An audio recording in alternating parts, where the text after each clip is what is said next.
imagine if you could reduce the file size of uh, 900 gigabytes by a third. So a third of 900 gigabytes should be 300 gigs.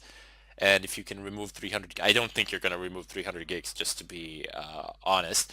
But if you can even remove something even close to that, that's a huge success. I mean, you've already saved gigabytes. Hey, that's a considerable amount of space that you've managed to save. Anyway, there's also another neat trick which allows you to unpack a tarball without actually pulling things out of the tarball. You can still leave the tarball as it is. As I said, but you can just uncompress it. And now that we see the size now, it was 65 before, now it's 42. Let's go ahead and type in b unzip to tarball. Press enter. I just need to wait for it a little bit. Maybe I think it's a bit slow because of the virtual machine or something of a kind. But that's the difference between these different compression methods. I'll just get into that in a moment. Up, there we go. You see the BZ2 has disappeared and it is once again 65 megabytes. Now, before I actually call the tutorial here, I do want to explain a bit of a fundamental difference in between bzip, zip, gzip, and maybe you can put in 7-zip there as well. The commands, they're pretty much the same. You just type them like this instead of b unzip 2. I'm pretty sure that just write g unzip or something of a kind, and there you go. Yeah, it is g unzip. But you also have 7-zip and you also have zip. Now you can install those onto your system and let's just compare them a little bit. bzip has the best compression ratio, but is very expensive in terms of CPU time and memory usage. gzip is less expensive, but it doesn't have quite a good compression ratio as bzip. If you don't understand what a compression ratio is, well, let me put it in simpler terms. Basically, this went from 65 megabytes to 42 megabytes, and I don't know, with zip it would go maybe from 65 to 50 something, something of a kind. Don't hold my word that it would go from 65 to 50 something, but you get the idea. The compression would not be as effective with zip as it would be with bzip.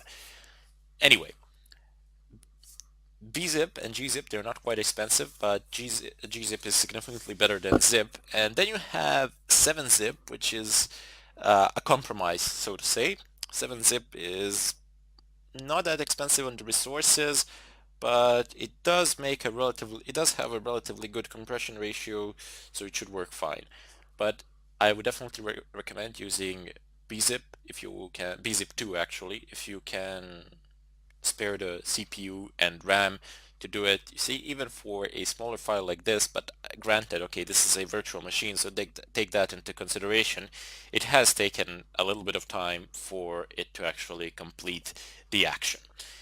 Anyway, I bid you all farewell. I wish you a ton load of luck, and I hope to see you in the follow-up tutorial. Hello everybody, and welcome to this tutorial. Today I'm going to go ahead and start talking about cron jobs, which is tied basically to backups as well.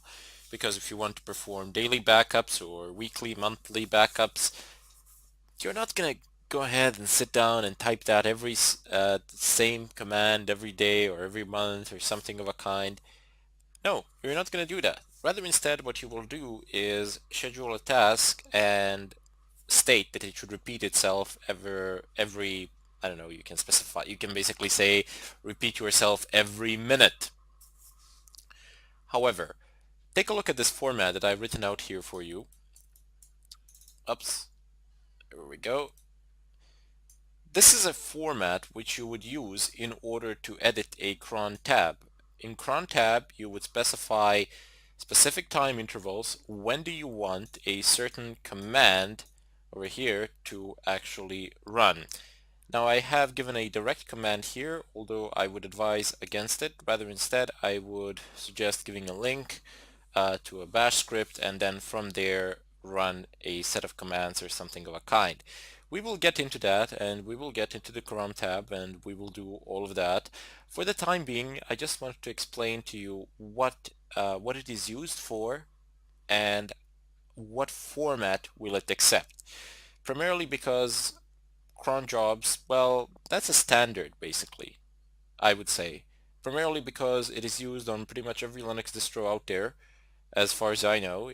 Maybe there are some other task automation systems, there probably are, but I'm not really sure. I haven't really seen any, and I haven't really used much of them. I've just used crontab as it is, as it pretty much satisfies all of my needs, and it's fantastic as it is also used by system administrators on the servers. It's a text-based tool, a terminal-based tool, and it requires minimum resources. Although you can definitely load it up to, let's say, repeat something every minute, and you can have, like, I don't know, 50 tasks that repeat every minute. That can burden a system or something of a kind, but generally you would never do that, and the format that it accepts is very efficient. So you have minutes here, and minute range goes from 0 to 60, as you might have guessed. Now, as far as the hours are concerned, you don't have AM, PM, anything of a kind. Forget about those things. You have from 0 to 23. That's it. Now, next up, can you guess what this is? I mean, if this is a month in the middle, so this is a month, it goes from 1 to 12, and what is this that goes from 1 to 31? Well, it's day of the month. The range of days can go from 1 to 31, and on the right side of the month, so this is a month from 1 to 12, this is the left side, day of the month, and on the right side from the month, what do you think this is? So day of the week. They go from 0 to 6. You have 7 digits here, from 0 to 6, including 0. So 0, 0, 1, 2, 3, 4, 5, 6. Anyway, over here, the last thing that you need to enter here is your command. So you can set up a command to, as I have typed in echo, I am alive. So imagine your computer printing this out at an unknown date. Just you see it on your screen, on your terminal, and it says I'm alive. Kind of freaking you. It can freak you out, but hey, why not? Anyway, that would be the format that cron accepts, and if you remember in the previous tutorial, of course, we've covered how you can actually perform a backup. Well, here where it says cmd, here you would actually type in that backup command, or even better, you would give a link to the script, to the bash script, and then that backup would be performed uh, either hourly or monthly or weekly or whatever suits your particular needs. So it would work. Anyway, there is one more thing before I wrap this introductory tutorial to cron jobs that I would like to share with you. Now in VI there is also a very neat functionality. Okay, VI has a lot of neat functionalities. It has practically an infinite amount of options, but I am in VI now. Here, let me just exit to show it to you. Okay, right quit. Look, if I type in VIM cron text, and this is going to come in handy when writing bash scripts and when issuing command in the follow-up tutorial, you should know this. If I go into the command mode and if I press a colon as we did before, I type in an exclamation mark, now I can type in commands. And some of you might say, well, yes, we've done the commands already. Well, yes, but you've done the VIM commands. However, with an exclamation mark, you can type in commands such as ls space tilde slash, and this is going to list the contents of my home directory. Take a look. Here, these are the contents of my home directory.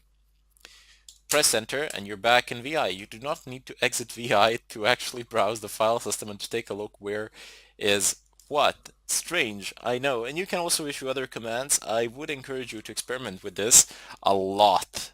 A lot. all you need to do is enter command mode. So once again, type in an exclamation mark and then type in a